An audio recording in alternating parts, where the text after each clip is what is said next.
Conselleira, todo el equipo.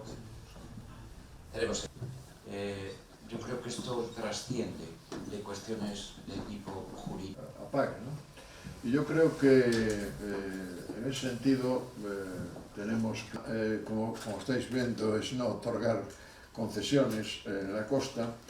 Ya se habla de alarmante lo que hoy está sucediendo y tenemos que encontrar pérdida de oportunidades, porque si no hay seguridad jurídica tenemos pérdida de oportunidades económicas. En este momento estamos un poquito pues sobresaltados, ¿no?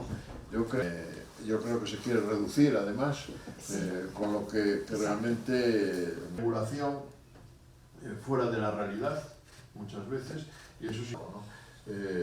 Las nuevas concesiones si se paran a los derroteros y bueno, tenemos ahí la posibilidad de las alegaciones regulando y tenemos que evitar que se paren las cosas. Yo voy a dar la... Venga. Javier Tounza. Atopámonos que no día de onte xa é público o texto de ese Real Decreto que, polo tanto, vai a supoñer que non vai haber ningún tipo de participación.